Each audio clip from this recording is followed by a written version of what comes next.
Everybody's got an opinion. Every Californian and Virginian. It's so hard to tell who to trust and who to ignore. Someone's gotta settle the score. Trey and Chelsey will help you choose whose views win, which ones lose. Online haters are coming for you. Baby, it's time to review the review. Hello. Hi. All it takes is a little riff from Natalie to get me feeling better, you know? Amen. All right. Welcome, everyone, to Review That Review, the podcast dedicated to reviewing Reviews. We're just like Siskel and Ebert, only instead of reviewing cinematic masterpieces, we rate and review those hilarious, scathing, and sometimes suspicious online reviews. as they are often suspicious. That is Trey Gerrald. And that is Chelsey Donn. And together we're The Review Queens. Oh my God, that was so weird. We were so we were saying the opposite things. It was so ooky spooky. I'm completely disoriented. What is that? Could it be Oh, what? It's ooky the spooky ghost music. of the spooky episode? Because this is episode 13. Oh no! I'm scared. It's episode 13. It's so spooky. It's terrifying. And with that in mind, I'll start. I'll talk about my week for a Please second. go. I feel like I've had a spooky week.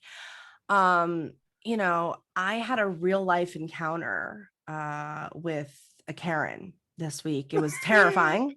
I forgot about this. It happened at Best Buy. I was there doing some work for a client, and Karen was standing next to me. And you know what I realized, I think the most offensive thing about these type of people, I actually kind of feel bad for the Karens. Like, I feel like we need to come up with a new word for her. But this individual carried with her a cloud, just like a negativity cloud. And what she wanted to do, she had a bunch of different gift cards, and she wanted to combine them onto one gift card. And she also wanted to return an item and have that be a part of the gift card. Okay. So we're doing a lot of maneuvering. We want to return something, we want a gift card, and we want all these gift cards that she pulled out of her purse, a million of them. This one has 2 cents on it, and this one has $1.50. And that it was just a ridiculous amount of things she wanted to do. And she actually arrived at the desk after me, but her energy was so intense that I was like, go ahead and deal with her, because clearly she has a lot going on. And the manager came over, and he was being really nice, and he was trying to help her. And then literally the second he left, she was like, where'd he go? When is he going to be back here? How long is this going to take? I don't have all day. How long is this going to take? And she was like, ma'am, we're trying to accommodate you. This isn't something we normally do. I assure you, he's working on it. And she's like, I'm a very busy person. I'm in a rush. And my point is okay, I understand. It might seem pressing to combine all of your gift cards, but if you're in that much of a rush, then do this later. Why? If this was an item on your to-do list, and she said at one point, she was like, my dog, I got to pick up my dog. If your dog is waiting for you to pick them up, this might not be a good time to combine the gift cards. Just deal with it. I don't know, get an envelope that says Best Buy, or throw away the 2 cents on one of the cards, God forbid, but let's just have a little bit of compassion for these people that are working. And I don't know, I had an issue to deal with, and it took them a little while to deal with mine too. But after seeing how intense this other person was, I was just like, I better be really nice, because these are just individuals that are being paid minimum wage, having to take care of this person. So anyway, real life Karen alert. They exist. They're everywhere. And it's, oh my God, it's a Karen. Oh my God, it's a Karen. And it's terrifying. Oh my God, it's a Karen. It's true. I didn't mean to push that twice. It's so spooky. It was terrifying. Anyway, Trey, how was your week? You experienced that and you wouldn't share it with me because you were waiting to tell me on the pod, which is hilarious. It's true. I mean, it wasn't like that, guys. Like thinking about it now, maybe it wasn't the most interesting story. Maybe I should have just told Trey in the moment because it was just wow. Like I forgot with everything that we're dealing with in life that people still get so worked up over these trivial little things, but they do. I mean, I understand you saw Karen in the wild. And I did. You would think this is the place to share that story because it's so what we do. True. How was your week? My week has been fine. You know, we order special food for our dogs and it's on an auto shipment and it comes from California. So it takes a hot minute to get here. And it like processed last Wednesday. And today is Friday of the following week. And it still has just said processing. It hasn't like arrived. So we've run out of food. We're also dog sitting our niece's dachshund for 3 weeks. Is he mooching on the expensive custom California food? She is, yes. She sorry. Lila. Sorry for misgendering. It's okay. And so I had to call, no one answered. And then I had to email customer service and they never emailed back. But then suddenly I got a thing that's like, your order is shipped. It could take up to 14 business days. Isn't that crazy? That seems like not hygienic for the food. Like that seems like food safety. Like how could something be in the mail for that long? So that was like very odd and confusing. But other than that, my week's been fine. We are dealing slightly with little piddles. From our niece's dog Lila that we're babysitting for 3 weeks. She likes to do little pee-pees in there. Oh, little pee-pee piddles. Do you guys call those a piddle? I don't think I've ever heard it called a piddle, but I like it. That's really funny because our nephew is staying with us and he's 13 and David referred to it as a piddle and he was like laughing. They're brother and sister. But he was laughing at like that word. And I thought, is that because I think I taught the word to David, but maybe that's a Southern word, whatever. Oh, is that a thing that like a lot of people in the South are like, you can piddle over there? Or is it specifically a piddle when a dog piddles? That's a really good question. I think my mom always said like, oh, what have you been doing today? Oh, nothing, just piddling around. I think that sounds familiar. But somehow in my brain, like whenever there's like a little TT mess, I think of that as like a little piddle. Little piddle. Well, this Karen took a little piddle in the middle of the Best Buy, and then Lila's been piddling everywhere. And with that in mind, I just feel like both of us, this was like a rough week, right? You've been dealing with piddling. I've been dealing with Karens. As you were talking about like Karen, I was already complained. Well, I was going to say, are we in the complaints already? Or are we just like recapping our weeks? It was very hard to tell. I have a complaint too, which is odd for us because I do feel like usually we're like so positive at the top and then here's a complaint. But this time I feel like we're both feeling sort of complaining. So I have another complaint to get off my chest and I'd love to hear yours. So tell me about yours. Lodge a complaint. Okay, so my complaint, this is a little inside baseball, but it really does annoy me. Okay, so there is this website and it is called BroadwayWorld.com. Love it. Broadway World is sort of, I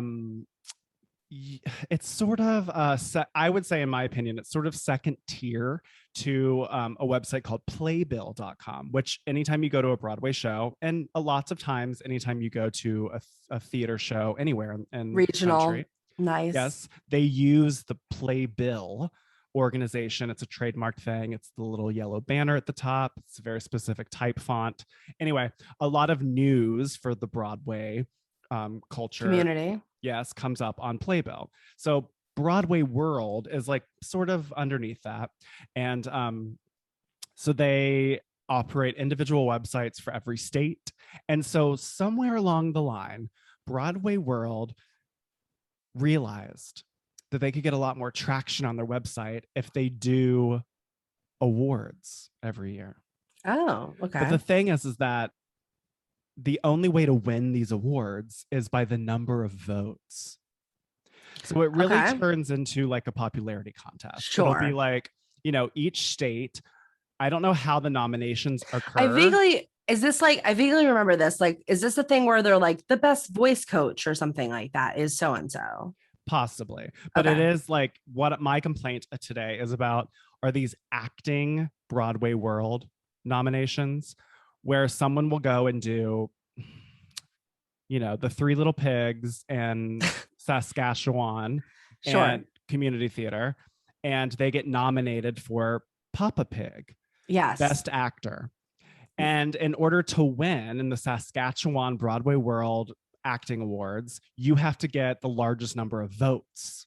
So there are many offenders in my life will go on this campaign on social media and they'll DM you, hey, here's a link, please vote for me. And it's like, girl, I did not see you play Papa Pig in the Saskatchewan production of the Little Pig. I can't vouch for your performance. And then the people that take it very seriously, they'll list it as like an accomplishment on their resume or on their website or on their Twitter bio.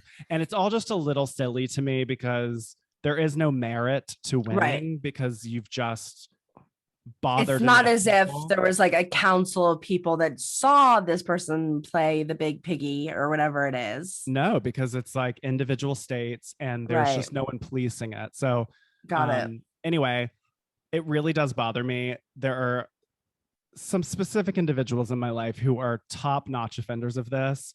And then it becomes like, obviously I don't like confrontation, but like here I am talking about it on a podcast, passive aggressive, but I don't know how to handle it because I don't know what to say in response to the DM because I have actually said, oh, sorry, I didn't see the performance. And then it's like, it doesn't matter, please just vote. And it's like, well, then what are we doing here? Right. And they don't know, like, you're a queen, you're a review queen. Like, we take this job very seriously. I'm not going to just throw you a vote if I haven't seen if you have the chops to pull off. Well, the next time this happens, I really can say, unfortunately, I am an official review queen. Here's a link to the podcast. Why don't you give it a listen? That's true. That's my complaint. Just don't ask people for popularity contests. It's sort of obnoxious. Like, And to that point, I had a few friends when we like sent out our first mailer and we were doing the first raffle for, that 5-star review. And thank you to the people that did that for us. I had a few friends that were like, I'm not going to review it yet because I haven't listened. And I was like, please don't. Please listen and then review because we only want authenticity. I feel like I'm going to want to not include that on the podcast. Well, if you're in Patreon, then you just got a little extra. It's okay. We don't have to say that. Anyway. Okay. So that's my whole story. And you know what? Whatever. Everyone finds their own bliss. Anyway, that is my complaint.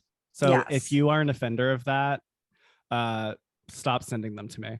Chelsey, what is your complaint this week? Thank you for asking. I want to get something off of my chest today. And when I say that, I mean literally. My complaint, my complaint is you probably can't empathize with me, and I hope some people listening can. If you're a lady and you get a bathing suit, they put these like really disgusting, like fake boob things inside the bathing suit, and they're terrible. Like they never make it through a wash. They just end up bundled and in the middle, and they look like a weird growth on your chest. And I just don't understand. Like, if you're not going to take the time to actually sew in a proper like lift, which I'm not opposed to. I'm not opposed to a nice lift of the chest, but if you're not going to take the time to do that, then please don't include this little like folded schmata inside the breast of my bathing suit. Like who is there one person out there that's like, oh my God, thank God I have this. I had a bathing suit that had that. Sometimes they'll have a bathing suit that has that, but they'll at least leave a slit so you can pull it out, which, okay, cool. Like, this is a real waste. Talk about the giving tree and like just wasting all of this resources. Fine. At least I can remove it. The bathing suits that I have, I had to cut a hole in it. I had to literally damage my bathing suit to retract this thing. I have like my girlfriend Steph, not like my friend Steph, who's a girl. She has a pool, and so I go over there, and like the first step we got to do is I got to go, Steph, can you help me straighten out my boob thing? Like, ridiculous the amount of time I've wasted on this. So any bathing suit designers out there, we got to do better. We got to do better. Do they like get just deformed when you like put them in the dryer or something? That's what I'm saying. Like it folds into itself, and then it becomes like a triangle, but like not in a sexy way, not like in a Madonna, like look at my cone boob kind of way, in like a really unattractive, like strange growth on my chest, kind of like it's so not serving the purpose that it seems to be intending to serve. And I just don't even understand why it's a shoulder pad. It's basically a shoulder pad. That's what I was picturing. Yeah. Yeah. That they've inserted or into the thing, but they don't sew it in.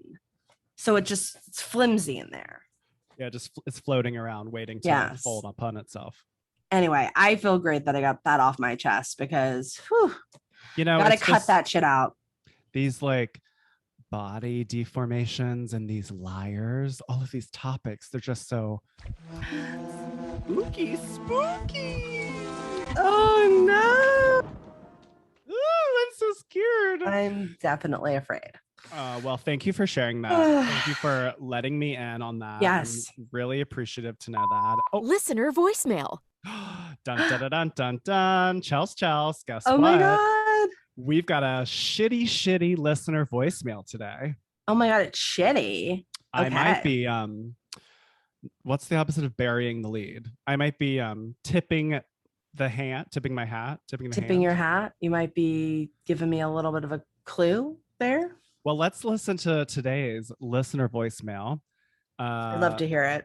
I always want to say who it is, but that's the first thing they do. Why is that my go-to? Anyway, here we go. I'm going to play this shitty listener voicemail. Let's hear it. Hey, Review Queens. This is James, and I have got to lodge a complaint. I just am so done with the people who don't pick up their dog's poop. Yes. It is causing an influx of flies in central Los Angeles at the moment, especially when you go to a dog park. I mean, pick up the poop. People treat the dog park as if it's like daycare and they don't have to pay attention to their dog. But no, you do. You have to pick up the poop. So I just wish people would pick up the poop. Am I alone? I don't think so. Who are these people? What world did they come from? Done fetching. Thank you.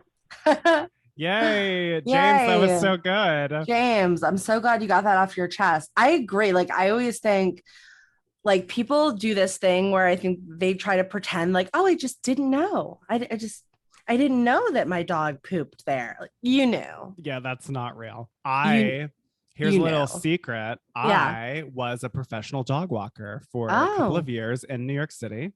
Wow. So I can really relate to this conversation. It's very interesting. I've never thought about the analogy that James just presented, that dog owners treat the dog park as a, what did he say? The children.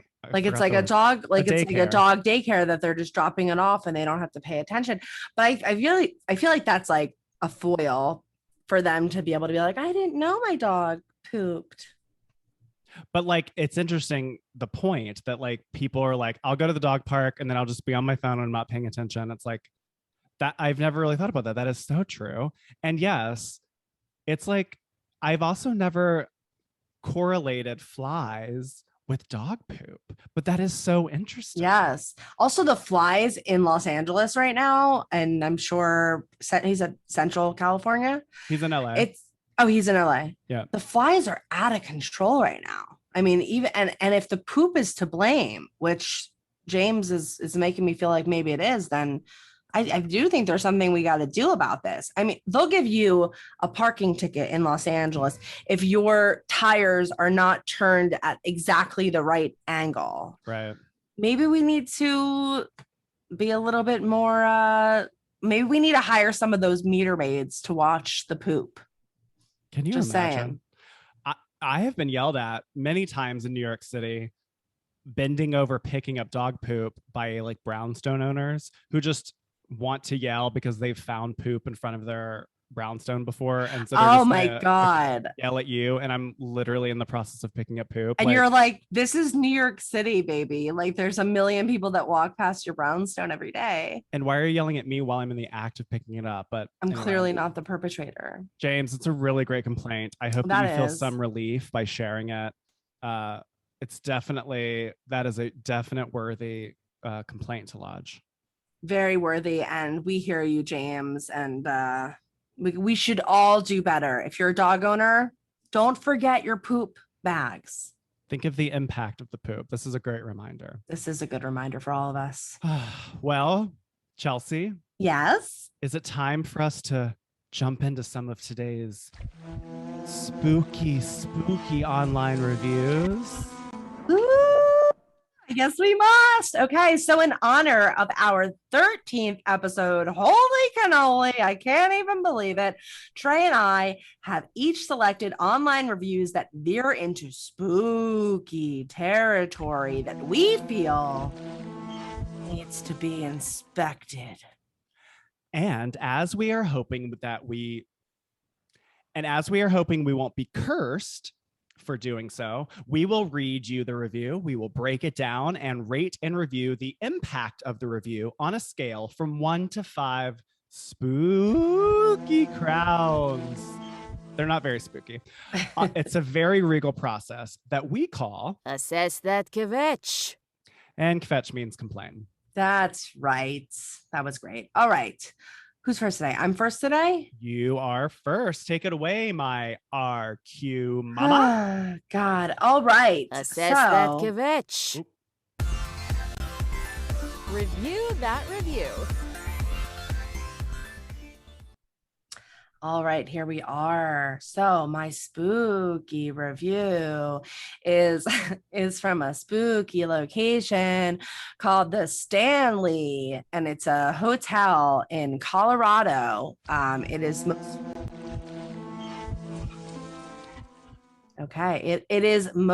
it's like the most famously haunted spot. It's the real life inspiration for it's the most famously haunted spot. It's the real life inspiration for Stephen King's book, The Shining, or the movie, if you've seen it, with Jack Nicholson. That's what this whole thing is based off of. And so I decided, let's just go for that. They offer ghost tours there and all kinds of stuff, but you can stay at the hotel. And this person did, and we're about to find out what it's like staying here. So let's see. This is a TripAdvisor review. It is a 1-dot TripAdvisor review from James R. I'm also going to point out that in James R's handle, it's James R. Author Traveler. So if that's any indication, James R. is an author. He considers himself to be an author. So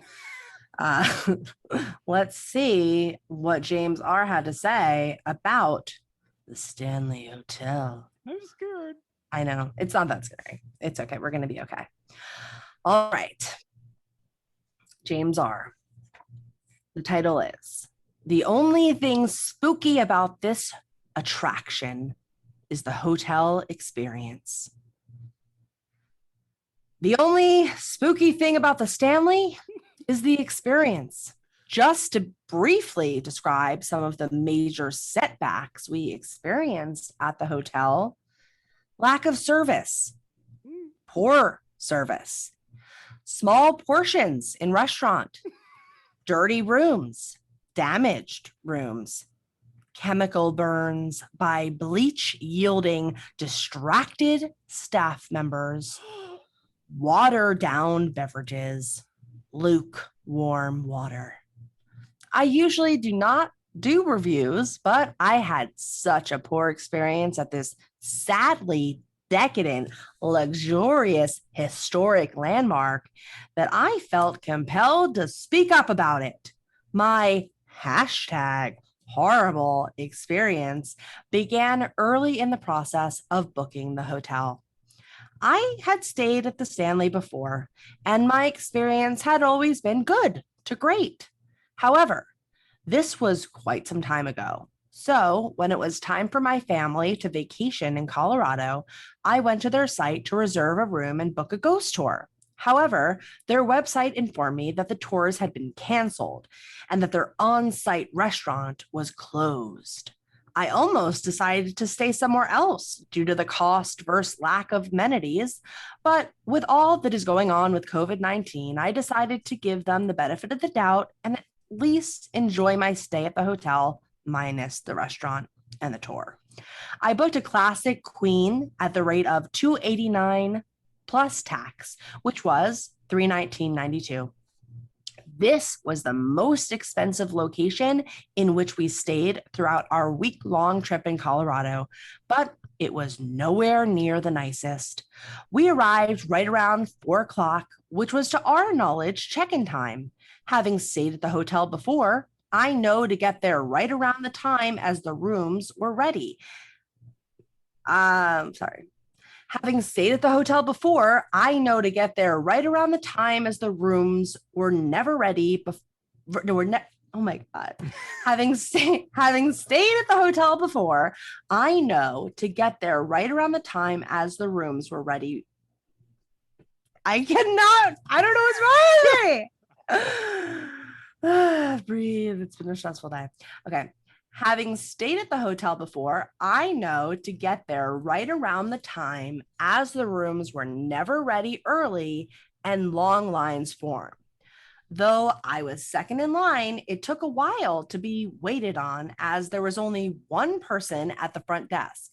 I was patient and pilot. As I enjoyed looking at the scenery in the lobby, I noticed that a tour went by. When I got up to the counter, the individual was short and hurried. I was given a door card and informed the elevator was not working, which was not a pleasant experience dragging bags up 2 flights of stairs in higher altitude when you're not used to it. I also asked about the tours, which, contrary to their website, were being conducted.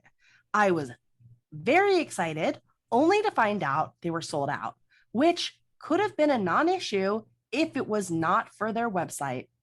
The room had the best view ever. The courtyard of the restaurant and the backside of the hotel. So much for a dazzling mountain view. I've had better views at Motel 6 or the Super 8 in the Midwest than I did at this expensive, luxurious, historic landmark in one of the most beautiful areas in the country. But the views in the room were much more exciting. Crumbs on the floor, dust on everything, deep scratches on all the wood furniture, trash on the floor, a damaged and blackened toilet seat from where I hope, dirty and moldy, damaged caulking in the bathroom, dirty grout around the tile in the bathroom. My partner and I were appalled by the state of the room. We decided to eat at the local restaurant that was open despite the website. We had to wait for almost 20 minutes just to be approached by a hostess, even though we were standing in front of the "Wait Here" sign, which was in the lobby of the hotel, not in the restaurant. We were shown to a dirty table.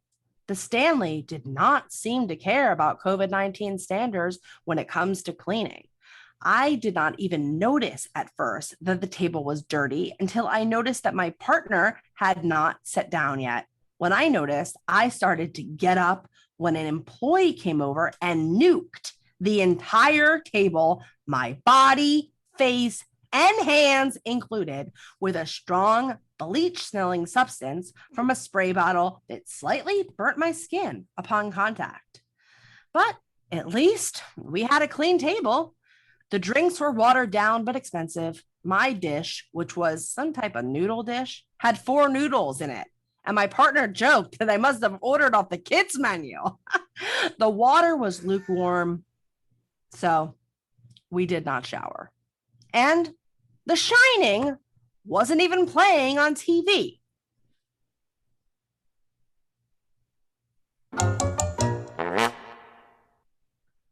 Whew, wow. Okay. Wow. All right. So I have. All right. Wait. I have a feeling Yes. that James is like, how do I put this? I feel like James is probably like a writer of fiction that thinks it's funnier than it is. Yes. That just like occurs to me. Although I don't know.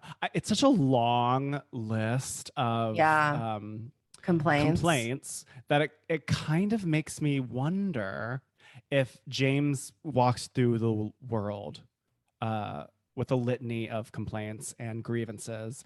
Right. And a clipboard.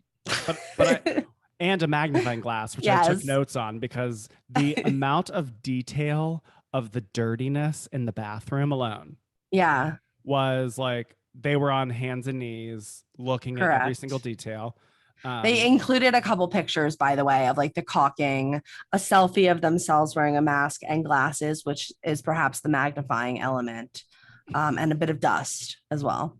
Well, it's also interesting that they had a somewhat not so positive experience in the past because they realized that you can't get let in early. Right. They still booked again, which was interesting.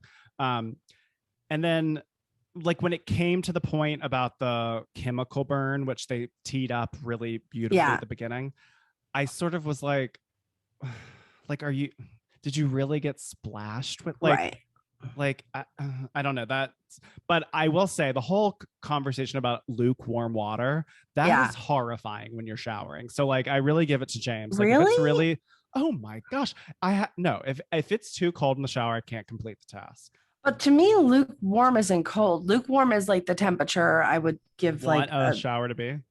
Well, no. I would want it to be hot, but I'm just saying, like, if I was gonna give like my niece or nephew a bath, or I was gonna give the puppy a bath, I would do lukewarm water, and it wouldn't be like ideal, but I don't think it would cause me not to shower. If it was freezing, hell no. Yeah, I don't know. I am sort of like I'm sort of like tired from hearing this review from James. I mean, James is just rattling. Oh my God, I just realized James, and this is not our listener voicemail, James. No. Oh, right. This is the James episode. I hope not. Oh my gosh, we're in the Twilight Zone. Spooky. I just feel like it's a lot to take in. And it is a glaring problem, though. I wonder, does he say how early in advance he booked? Because maybe they didn't update the website about the tour and stuff. Yeah, I wondered about that too. Like, it doesn't say, I don't think, how early they let me just look. Yeah, no, it doesn't say how early they booked it. So who knows? You're right. Maybe like at that point in COVID, they were not allowing the tours. And then by the time he got there, they were allowing it and he wasn't on it regularly.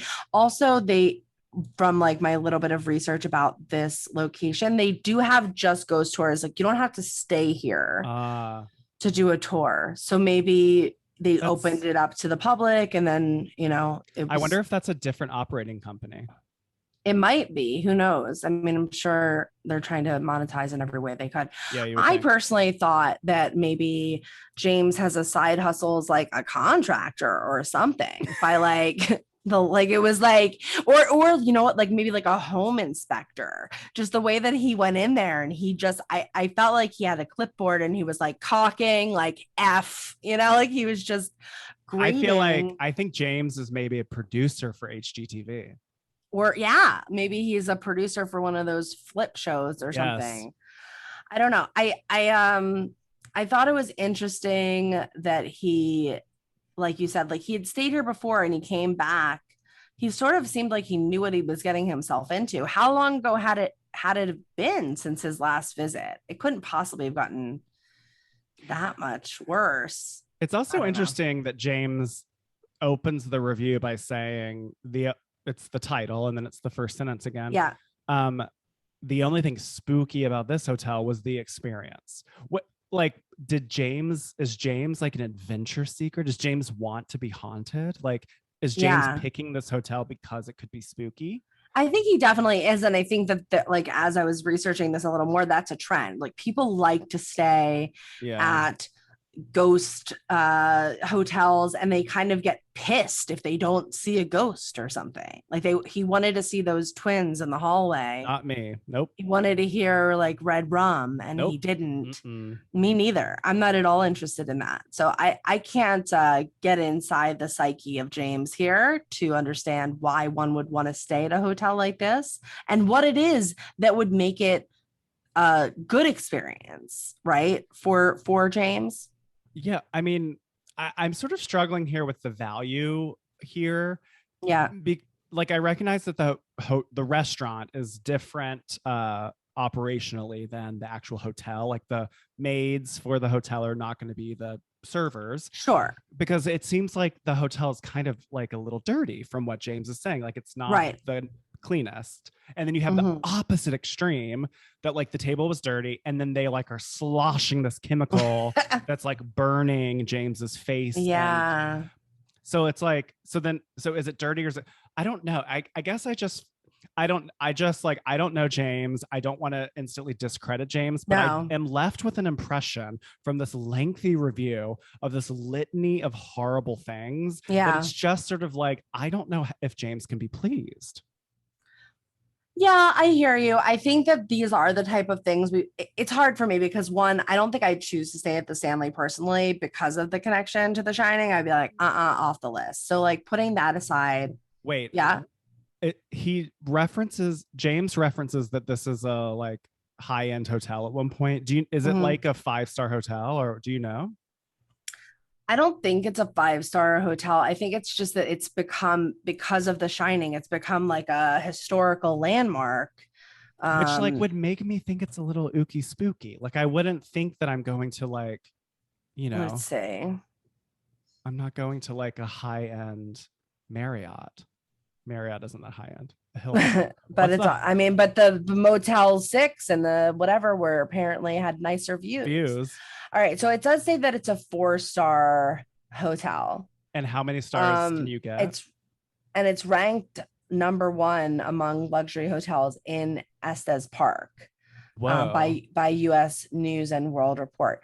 It seems like one of those hotels that like in its day, was nice, and then just sort of is in like major need of a remodel, but also like maybe in a way they're like, ooh, the like dustiness and all this adds to the aesthetic of this sort of creepy rundown vibe. But to James's point, if I am purchasing tickets to a 4-star luxury number 1 in this area hotel, I don't want to see bad caulking job. Like I want exceptional customer service if I'm paying for that. I agree. I think that I wouldn't stay here if I was reading this review. I'm like super creeped out by cleanliness, especially now. Yeah. And so I think if I read like that it was dusty and like the toilet thing, that's also like a real pet peeve with the ring around the toilet. Yes, agreed. So I think it impacted me in terms of, I wouldn't stay at this hotel. Wait, so tell me about the spelling and grammar because you there were a couple spelling and grammar. There was one sentence I was really having trouble reading, which I think was just maybe missing a verb or something. But pilot instead of polite. It was funny. Every time I came across like a little spelling error, I was like, maybe you shouldn't have put author. in your name, and I wouldn't have had such high standards for you. But you really like came in swinging with that. Sorry. Let's see. I mean, his sarcasm, like you said, he's definitely the person at the party that is going to take a really long time telling you a joke. And then at the end of it, you're going to give a sympathy laugh. A sympathy laugh. Yes. Because like he really like he was teeing it up for us. He teed it up with that like lack of service, poor service, that little litany of complaints at the top, and then also like the room had the best view ever. Like he was trying. He was utilizing different kinds of humor, sarcasm. I feel like James went to the writing school of Margaret Mitchell, who wrote Gone with the Wind, where you were paid per word. Yeah. I think he like maxed out the word count. Like I didn't realize on TripAdvisor the Maximum? the text box it's wider, and so I was like, oh, it doesn't seem that long. But then as I was reading it, I was like, oh, this is like a novella that James wrote about this, and he only mentioned The Shining at the end. It wasn't playing on TV. I guess maybe usually at the Stanley, they must have it on loop. They're really capitalizing on this, you know. I wasn't sure about that. Like, I wasn't sure if that was James trying to be funny. Yeah. Like, and it wasn't even on the TV. Waka waka. Or like, do you really think they play it on loop? I think that they play it on loop. I mean, I would if I was the manager. Yeah, it sounds like the kind of place where they're really leaning into the connection with the movie, which I get. Like, that's what you got. That's what you got, and that's what they got. So do you think James is truthful? Like, is this a common experience? Like, what do you think? I think James is truthful. Like he had some photographic evidence of the dust, of the grout issue. Like were there images of the chemical burn? There were no images of the chemical burn, so I think that might be a little bit of hyperbole. I don't know. Like when I went on a cruise once, and they were like washy like all the time. Like they had this like spray that they would spray on you, and tried to ask them what was in it, and they weren't going to tell us. So I understand. I don't want to be accosted by like some weird chemical thing. And it sounds like this person was like lackluster with their cleaning of the table. But do you think that James didn't get up from the table when they were trying to clean it, and that's why they were sloshed? Maybe. I don't know. I think James was so upset that this was not the experience that he was anticipating, and he had spent so much money. And, you know, like we said before, it's like when you have an experience with a place, you come to expect that same experience. So when that same experience doesn't happen again, I just think he was all kerfuffled and realized the tour was there when they said the tour wasn't going to be there. The restaurant was going to be there. Like maybe the last time he went, booked the tour, made reservations at the restaurant, and he wasn't able to do either one of those things. And he was waiting. And I just think he was in a bad mood at that point, which maybe understandably so. Right. I don't think it's not valid what he's saying. I just think, it was long-winded for sure. And well, that's what I was going to say about like humor entertainment. Like I was not entertained. I felt like James was just really unable to be pleased. I think yes. I mean, I wonder if James even asked them for a new room or said, I'm not really sure what the situation with James was, but I agree. Like, I think personally that people want to stay at this hotel because of The Shining. Yes. I don't think that many people are going to not stay at the hotel, but maybe they would read this and think, I don't need to stay there. I'll just do the tour. Because James seemed to enjoy that the last time he was there, at least. I'm really having a hard time with this. Like I am too. I'm struggling because I'm struggling to think of how I would crown it, because I feel like, well, now I'm curious. Like you said, this is number 1 for star hotel in Estes Park or wherever this is. So I wonder like how many other hotels there. I don't know. It does seem to me like you're staying here for the shtickiness, because it's like, you know, what The Shining was inspired by. So like you're not going there to be like wined and dined. That being said, if you are a service industry hotel, hello, like you need to be clean. Like it needs to be nice to a certain degree, especially now because of COVID. Yeah. I don't know. Could you crown it? I guess I'll crown it. I feel a little bit conflicted. I'm not going to lie, but let's crown it. Okay. Let's crown it. All right. So Chelsey and I each have our own set of 1 to 5 crown cards. In an effort to be fair and not influenced by one another, we will simultaneously reveal our rating cards. The queens are tabulating.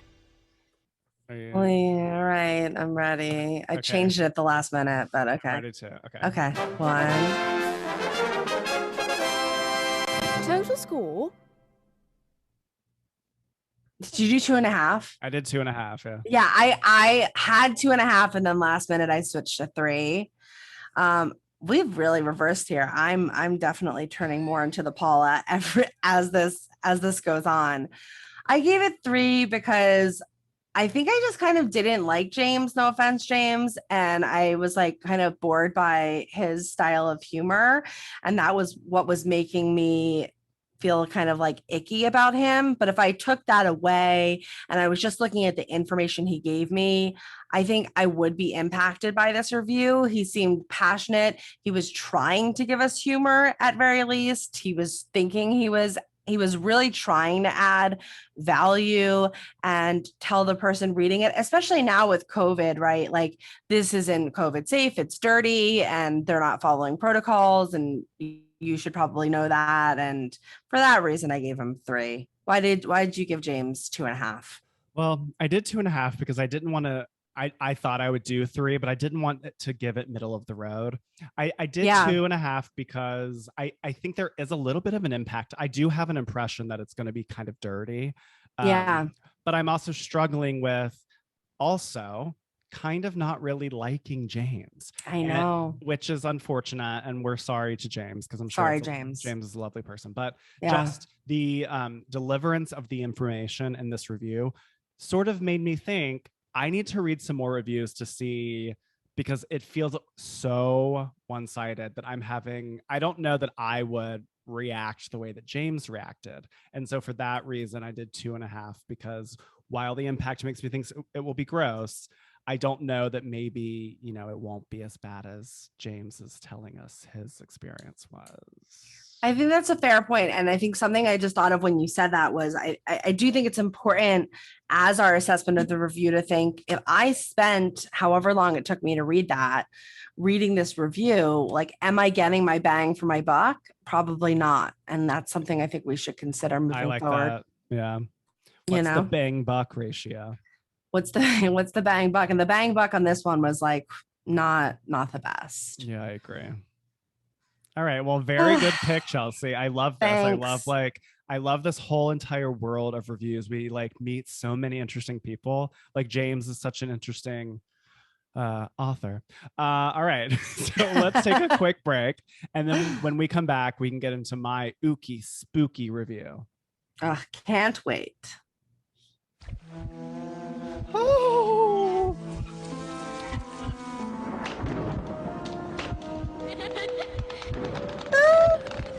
I'm scared. I hate bats. It's so dark in here. Help. Do you know what this is? Oh, is this Harry Potter? No, it's the theme to Are You Afraid of the Dark? Oh, yeah. Hold your crown. We'll be right back.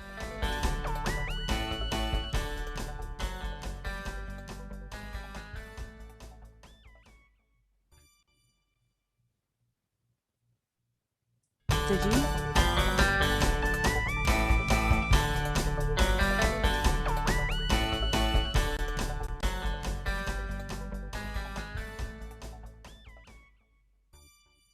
All right. I don't know why I have to do that, but I have to do that. It's game time. It's time for us to take a quick ooky spooky spin on the Meryl-Go-Round. I don't feel like an icon. Most of the days I feel like I can't. That's with an A. I think this is like a very Death Becomes Her themed Meryl-Go-Round. All right, here's the deal. Trey and I have each picked a rotten, scathing, pithy 1-star zinger, and with 30 seconds on the clock, we'll take turns trying to recite the zinger in as many genres as possible. Just like Queen Meryl, who does it all. Before the clock runs out.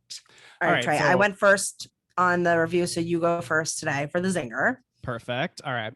So my 1-star zinger today is from Google Reviews, and it is for following our ooky spooky theme. I almost played the sound effect, but then I decided like it's going to be too much, so I just didn't play it. Okay. So this is for the Bane Haunted House and Escape Rooms. This is a 1-star, and it is from Coconut Water, parentheses, Kelly J. Coconut Water, parentheses, Kelly J. And That's your username? Yep. Okay. And their review is trash. Okay. Pithy indeed. Okay. Are you ready? I think that I'm ready. Yes. Okay. 3, 2, 1, go! Teen drama. Trash. Sports announcer. Trash. Breaking news. Trash. Lifetime. Trash. Pop star. Yankee. Trash. Game show. Trash. Opera diva. That's That was amazing. I was What trying to kind of- counterbalance my last one, which was like That was 18 really sentences. long. That's yeah. No, I'm glad you did that. All right, let's see how you did. 1. This might be a personal best for me. I mean, without a doubt, this is a personal best. This is an 8. An 8.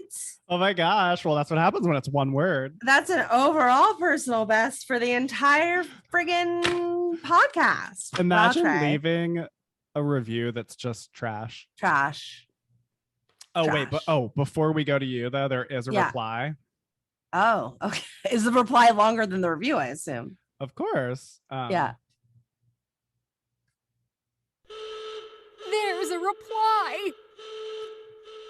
Okay, so this I might pocket this for when we do like a Halloween special, because this seller is so hilarious in their responses. The seller wrote, "Hi, coconut water.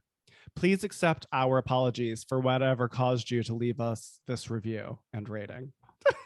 I don't know, I just think that's so funny. Hi, coconut water. Hi, coconut water, as you prefer to be called.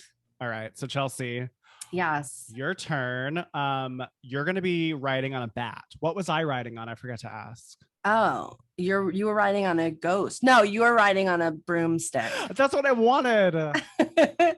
I think you like entered my brain in that moment. I was like, not a ghost, a Oh, broomstick. Anyway. pocket that for my review coming up shortly. Okay. All right. My review is also from Google. It is a 1-star review for the Villisca Axe Murder House. I know. And it was written by Dean B.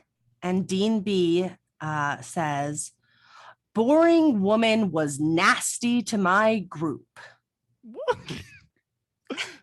Great. Thank you. So yeah, that's it. Boring woman was nasty to my group. All right. I'm going to give your bat some Yeah. raw meat so that its wings are flapping. You ready? I hate bats, but yes, I'm ready. Okay. Let's do it. 2, 1, go! Auctioneer. Boring woman was nasty to my group. Pop star. Boring woman was nasty to my group. Film noir. Boring woman was nasty to my group. Magic show. Boring woman was nasty to my group. Spy.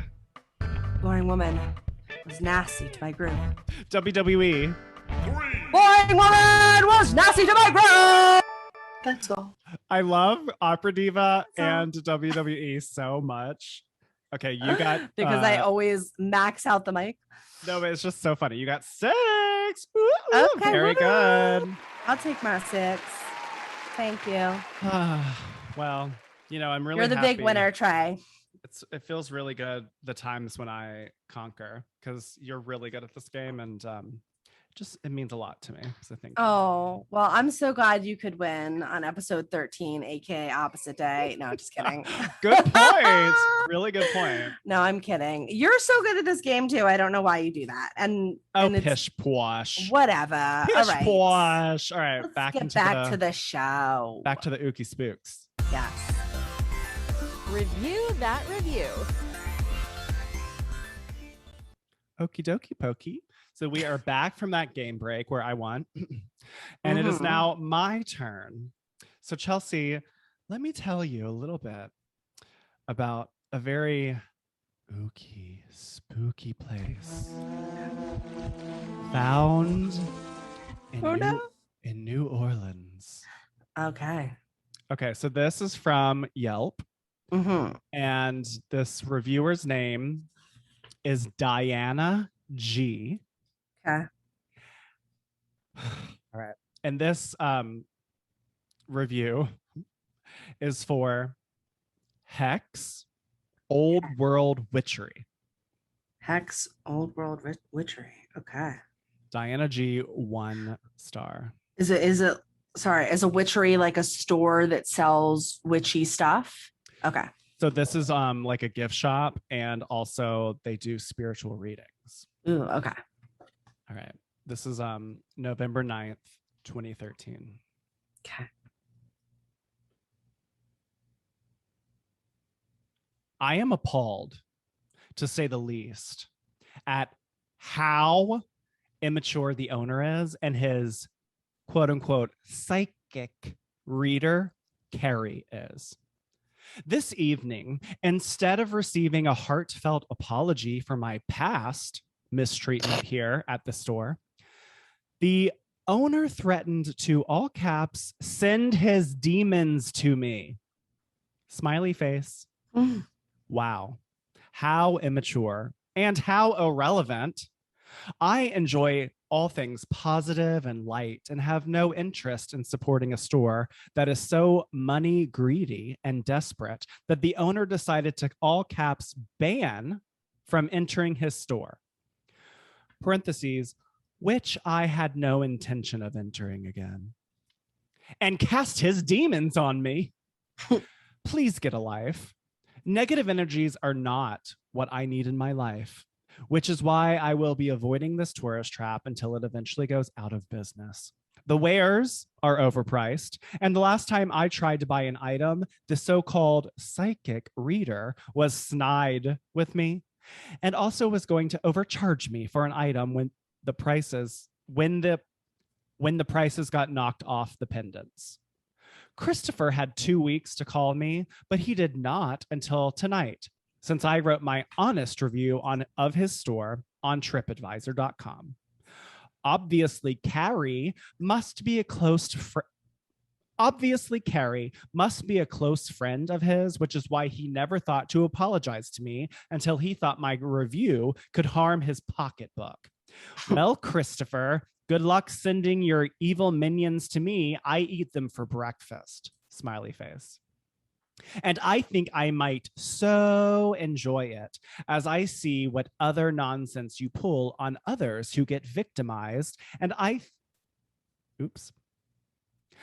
think I might so enjoy it as I see what other nonsense you pull on others who get victimized by you. You need to focus on sending some positive light to people other than making yourself look foolish, because now I lost all respect for your store and you. A real healer loves to heal, and a fraud like you with such low intentions to cheat people eventually loses integrity in the eyes of the masses. Avoid this place like the plague. You will do better spending your money someplace else.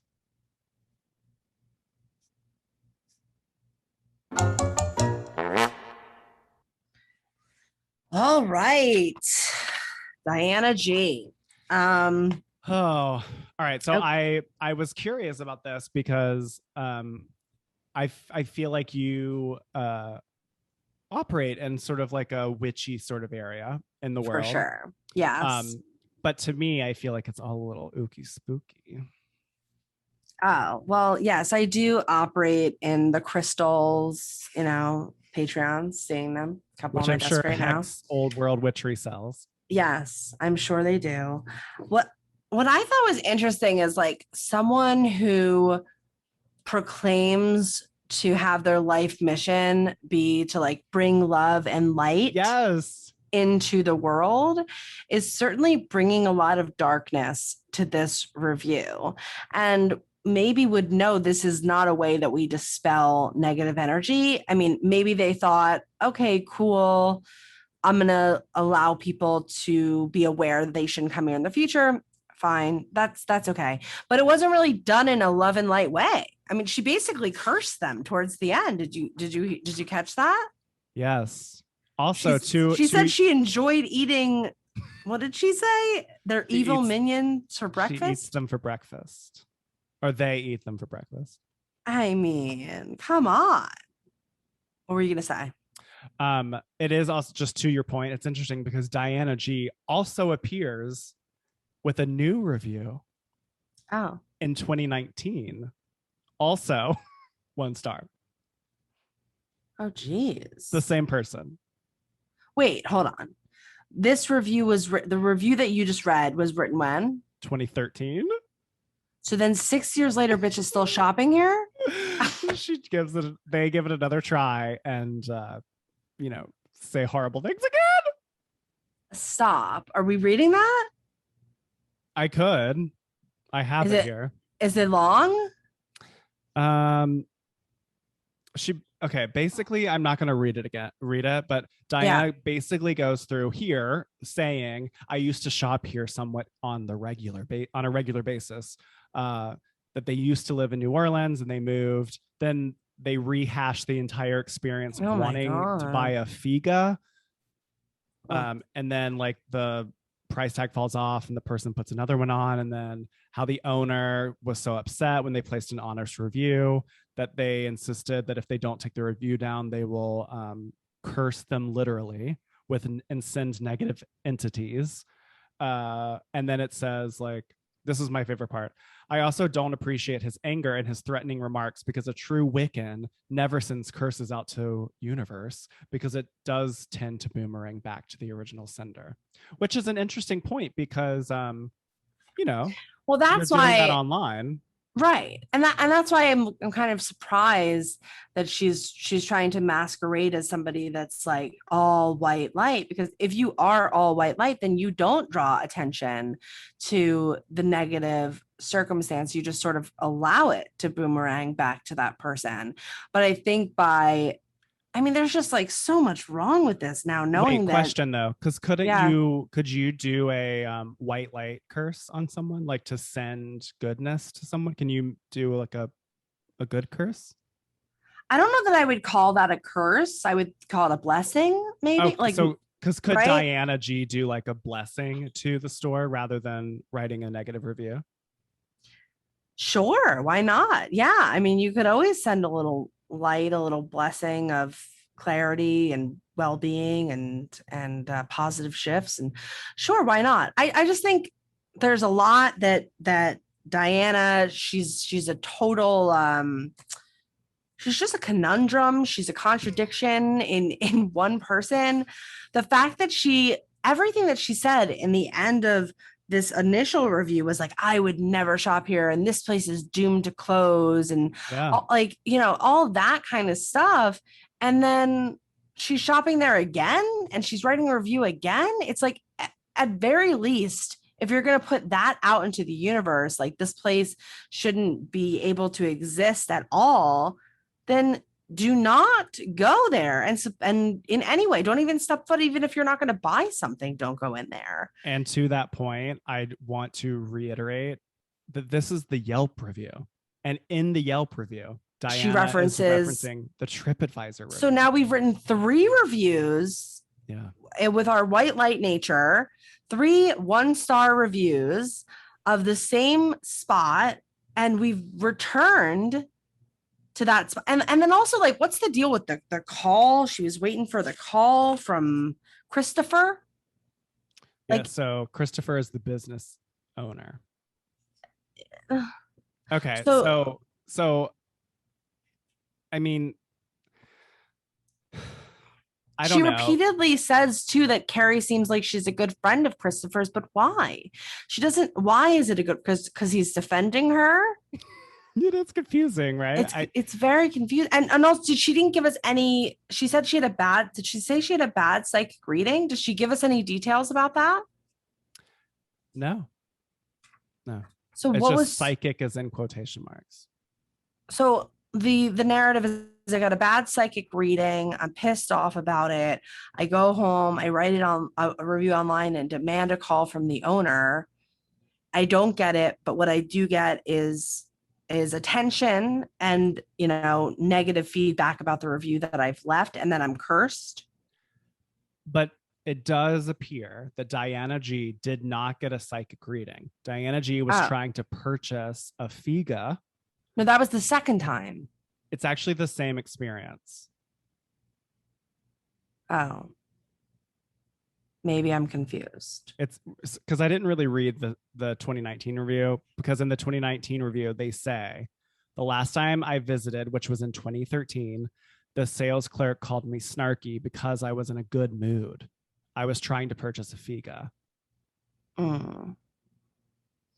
Either way, like, who cares? That doesn't, well, even if she was trying to purchase that doesn't mean that she wasn't also trying to get a psychic reading. I don't know what the deal is, but True. Obviously there was some beef that occurred between her and Carrie, and she's not letting us know what the beef, like, what is the beef? Like, why are you so angry? Why are you wanting to put this person on blast for not being real and then not telling me what it was that, and you don't have to get into details, please. I don't want to know your history, but like, give me something that's like, this person did this, which was like, I don't know. Like, I don't feel like she gave me any information other than the fact that she feels like there's bad energy there, which she's definitely spewing out with the eating for breakfast of the demons, and the cursing it to be closed.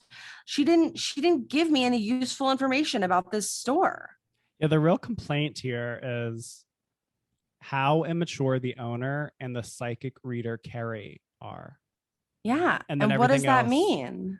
Yeah, there isn't detail about why either of them are immature, other than, you know, threatening to send demons. Yeah. And listen, Diana. like, I'm definitely, I would say like good, like a good witch adjacent, you know what I mean? Like, I don't even know that I call myself a witch, but I like crystals. I like sage. I like give me a little Palo Santo moment. I'm about it. And I'm also about good energy. So if I was reading the review, yeah, that'd be cool. If you mentioned the energy, I'd want to know that, but I'd want to know, are the prices really high? You know, are you like overcharging for these items? Cause I don't like that. You know, did you have a reading, and like, was there something offensive or harmful or whatever that came out of the reading that was really insensitive? That'd be something I'd want to know. I don't feel like any of the information that I would actually want to know was given in this review. Like, once again, I feel like we got a personal, like, diary entry beef between these two people, and I can't think of a single item of this review that's of use to a person that's going to be shopping here. Correct. Because if I'm going in, odds are I'm not dealing with Christopher.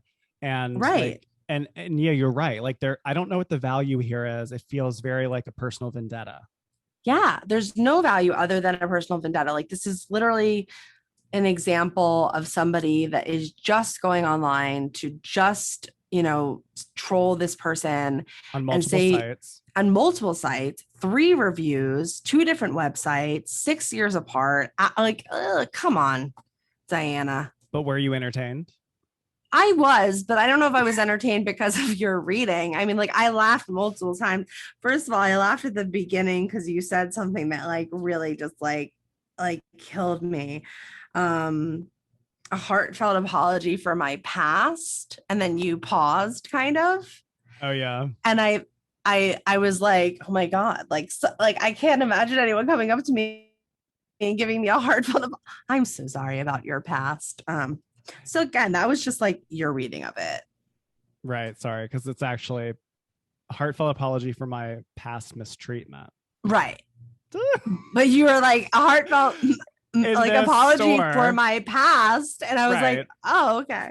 A witchy store that you could apologize for someone's past. Like, I can imagine like shopping for crystals at a store and having someone come up to me and just be like, a heartfelt apology for your past. Like, I'm gonna start doing that. It is interesting. The 2 times that being cursed with demons is mentioned, the sentence both times is ended with a smiley face. Ew. Which is just kind of spooky. Yeah, Diana, as much as she proclaims to be like a white witch, like, I'm not getting white witch vibes from Diana. Diana's kind of creeping me out.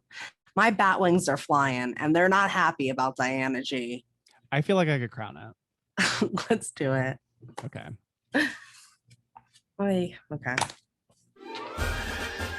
The queens are tabulating. You ready?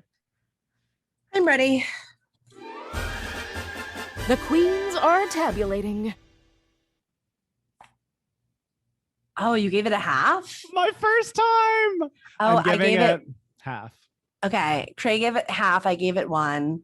Tell me I why. didn't really think to do 1. I think the 1 is just for the vibes. I am somebody that wants to know the vibes. Like we said with the whole when we did the DJ Spinfo, like I don't want anybody saying anything nasty to me. I wouldn't want to go in there for that reason. So that's really like the only points that Diana got for me. But I think the half is completely warranted. Why did you decide to do the half? Because it didn't even really occur to me until you were pointing it out. There's literally no details about why it's a None. negative review. No. And I'm someone that doesn't operate in ooky spooky witchery stuff. Right. So to me, a conversation about a business owner of like a witch store cursing demons on you for leaving a negative review is sort of like, well, I mean, but maybe for okay. this community, that's important. That's why, like, I gave the 1 because it's like, sometimes people want to know the energy, but like, this seems like drama. Diana G's got drama. Oh, I hope Diana G's not listening to this. I feel like she'll eat. We're gonna be cursed. Yeah, she'll eat us for breakfast. Okay, so I also have something very interesting for us. Okay. There's a reply. All right. Oh my God. So we have a reply. Okay. I'm so interested in this because the beef was clearly between the business owner and Diana. So wow, now we get to hear from the business owner. Am I reading this or are you? I'm gonna read it. You read it. Okay. And you'll see why in a second. Okay. So this is from Christian D. Okay. Business owner. This is on November 16th, 2013. Okay. Diana G's review was November 6th. Sorry. Diana G's review was November 9th. Okay. Okay. This review is very disappointing as the reviewer knows she is not telling the truth and is trying to hurt both me personally and my shops for not firing an employee at her demand. 1.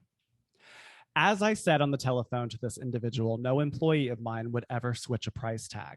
There's no personal motivation for them to do so, and I certainly would not encourage that because even if I were the type to cheat people, and I'm not, there's no benefit to me at all. My inventory is replaced automatically, and if I sell item A at the price and code for item B, my system will automatically reorder another item B, and then I will have 2 item B and no item A. So whatever short-term gain I might accrue from fraudulently switching prices would be negated by the corruption of our inventory. 2. The only discussion of quote unquote demons on the phone call was her telling me that she eats demons for breakfast and that the landlords of New Orleans had driven her out of town. It was all I could do to be patient with her as I was on with her for 30 minutes, listening to her rant about issues she had with New Orleans. It actually says New Orla without the N. That had nothing to do with the issue at hand. Frankly, few others would have handled her better. And I've received complaints about her from shop owners and others all over the French Quarter.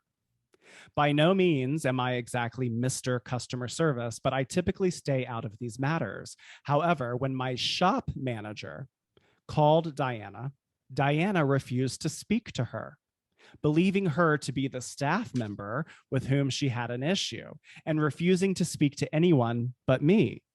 This was yet another example of the paranoia level we are dealing with. 3. Wow. I did, in fact, ban this reviewer from all of my shops because she demanded that I fire an employee simply because the employee alleged had an attitude with her, and because she strongly implied that she would remove the bad review if I did, in fact, fire the individual in question.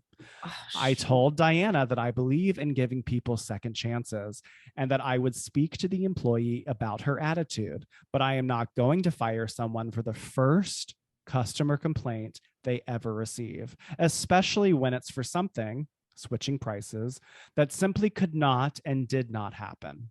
I am not going to take food off of a person's table simply because there was a conflict of personality. It isn't right, and if Diana was any sort of spiritual person she claims to be, she would understand that. She is certainly in no way a witch, as a true witch understands the 4 F's of the craft: flags, flax, fodder, and frig. There is some homework for those who question our authenticity. These are the rules we live by at HEX. 4. As a matter of note, that employee quit upon being spoken to about what happened, and we are no longer in contact with her.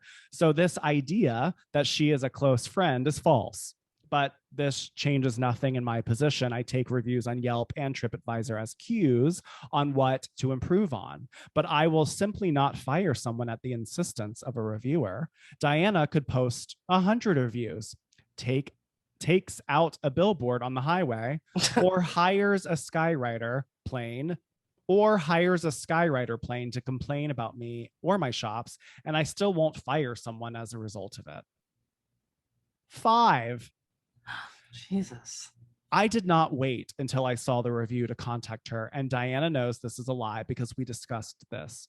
In fact, I contacted the manager of the shop immediately upon seeing Diana's email to the shop, which I receive copies of, and that, with an asterisk in front and after, is why I contacted her, to apologize for the manager ignoring her issue after I saw the review and realized the manager had dropped the ball.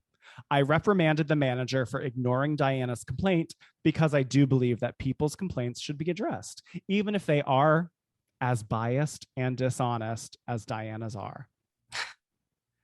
7. Oh my God. So we skipped 6, anyone that's counting. My name is Christian, not Christopher. HEX is not for everyone, but rather it is for those who truly believe in the magic and wonder of witchcraft. It is certainly not for those who see demons lurking under every bed or in every closet. I would never cheat anyone or anything. I would never cheat anyone of anything. And the implication here is deeply upsetting. This woman has harassed me on both TripAdvisor and Yelp, and I did everything to help her in spite of the failures of both my employee to address her special concerns and of my manager to address her complaints. The employee in question, gone, and the manager now understands the importance of responding in a timely way, no matter how insane the question or complaint is. And we've had everything from crazy death threats to people claiming they were abducted by aliens. I only want those in my shop who truly believe in magic's power and those who wish to believe in it once more. I do not believe in putting my product in the hands of crazy people who would misuse the power in them. Nor is HEX a Walmart that seeks to cater to the lowest common denominator.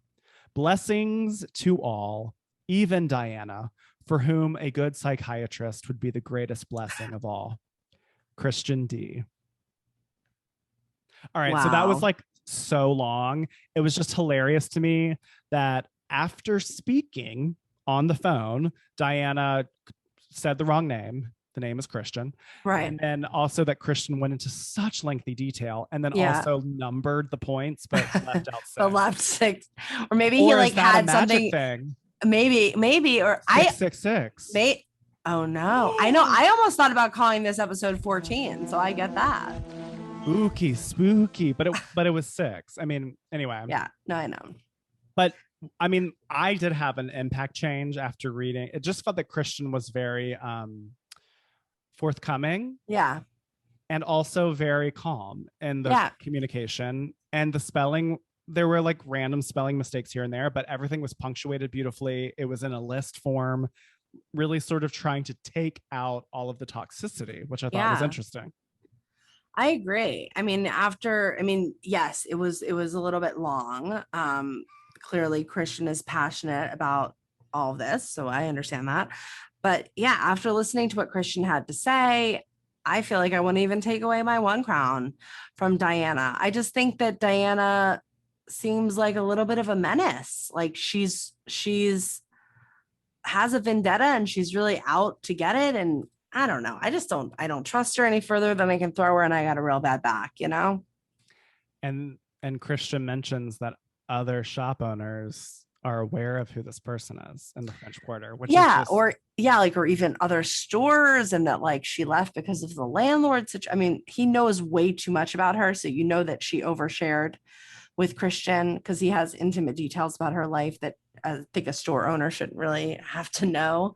So if he does know that, and it sounds like he was implying that he really approached her with kid gloves and let her talk to him and let her, air all of her grievances about New Orleans and the store and everything in between. And it just sounds like, while he did take a dig at the end with the psychiatrist line, I felt almost bad for him because I was like, oh, you took the high road the whole time. And then you ended with that, which I don't think was the best move. But I thought so too. But that being said, I mean, it's nothing compared to eating the demons of the store for breakfast and then wishing that they close forever, even though you're going to go back 6 years later. I mean, it's interesting to me because Diana's 1-star review would not stop me from going to the store and reading the back and forth. It does seem that Diana's operating at a different place, and that Christian was very methodical. And did you notice that he sent her blessings? Like I said, I did. Yeah. All right. Well, anything else there? I mean, I think like let's send positive energy to all involved. Yes, I'm sending blessings to all involved parties. That let's just take a sage. Let's just smudge this whole room and send good energy to Diana and Christian. Okay, my queen, we did it. We've reached the most regal portion of our show. Who are you inducting, Trey, for my Royal Highness?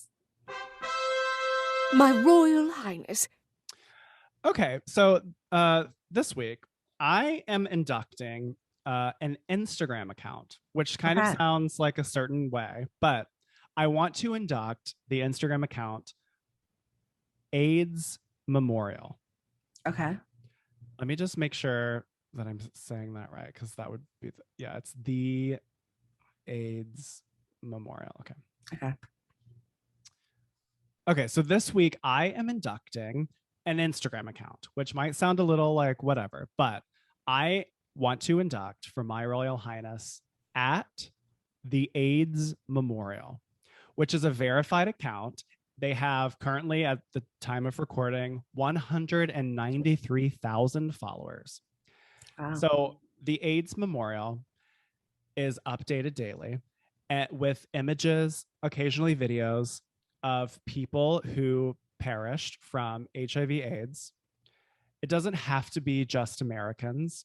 In fact, the account was created by a person named Stuart who lives in Scotland, which I only know from reading an article. Stuart does not share or disclose any other information in an effort to keep the attention on all of the victims who perished from this disease. And what's so beautiful about this account is that anyone can submit someone who died from this, and you can share personal, heartfelt memories, stories about these individuals who are gone and aren't remembered, frankly. And I love following it because it's a very beautiful experience to just take a moment, read the 400 characters that are allowed on Instagram about someone who happened to be on Earth at a time when we did not have the resources that we have today, and honor that we are where we are now because of the things that happened to them. And so I think it's a beautiful account. I would love for everyone to follow it and just to whisper these people's names into the ether once more and honor the life oftentimes way too short. And so I am inducting at the AIDS Memorial Instagram account. Please follow them. And yeah, that is my inductee. Wow.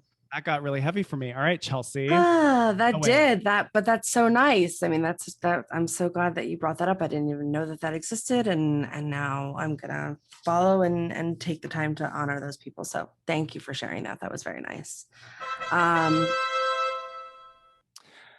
All right, yes. All right, so Chelsey, who Yeah. are you inducting today for my Royal Highness? Okay, well, I'm gonna induct Wix, the and this is not an ad. I'm I love Wix. I'm gonna induct Wix, which is, if you don't know about it, it is a website building platform, and I have been building websites for a really long time across all different platforms, and I just love them for so many reasons, but mostly because their customer service people are just literally the nicest people on earth. I talked to a guy named Max on the phone for like an hour and geeked out with him about website design, so much so that at the end of the call, he was like, I think you should be a Wix partner. And I was like, I just might. Just like, you know, when you're on the phone with a customer service person, they make you feel like you're the most important part of their day. That was how Max at Wix made me feel. And he is invested in our website. He loves the design. And he just gave me a lot of personal attention. And I felt very much connected to him. Aww. And I just appreciate these people like Max and just Wix in general for being so supportive and available for any issue that might come up. So thank you, Wix. You're the best. And thank you, Max. And thank you, Max, mostly Max. I love that. I mean, it's so important. Wix is very important for so many people and their businesses. And so, you know, I think like the quality of your customer service speaks volumes about the service. Agreed. So they're doing something right. That's for sure. All right, Queen, we did it. We made it through the terrifying, ooky, spooky forest. Yeah. Of episode 13. Ooh. I was worried for a second we were going to get stuck in the quicksand. I thought we might get put in the witch's oven because we ate the gummy bear fence. I thought we were going to be eaten by lions and tigers and bears. Oh my. Okay. And that's the end of that sound cue, so no one ever has to hear it again. I know I really played We're it, but done. it was fun for me. Okay, thank you guys for joining us today. If you like what you heard, please tell a friend. If you didn't like what you heard, please tell an enemy. If you want to be like James, hit up our voicemail box. 1-850-REVIEW-0. You can read us a review, you can lodge your own complaint, or you can induct someone for my Royal Highness. You can follow us on all the socials. I'm sorry, I didn't mean to. No, I love that. Do it again. Do it again. You can follow us on all the socials. Just saying. At the Review Queens, if you want to follow the show, I'm at Chelsey BD. And I'm at Trey Gerrald. It's with 2 R's. Don't forget the 2 R's, and don't forget the forget Y in Chelsey. Chelsey's with a Y. Chelsea's with the Y. Become a member of the Royal Court by joining our Patreon at patreon.com/review-that-review. We have 3 amazing levels, depending on the depths of your pockets, Hanny. Our entry level starts at just $5 a month. Yeah. Wow. How generous. You can watch live clips from our recording sessions. That I didn't like that. I don't want to say that. Let's go back. Watch live clips from our recording sessions on YouTube. And Yes. remember,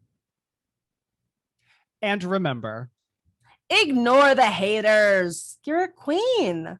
gender non-specific queen. Obviously. Bye. Bye. Spooky, spooky. Okay, Bye. you did it again. You said you weren't going to do it again. Well, I wasn't going to play this sound effect. All right. Boo. Ah. Bye.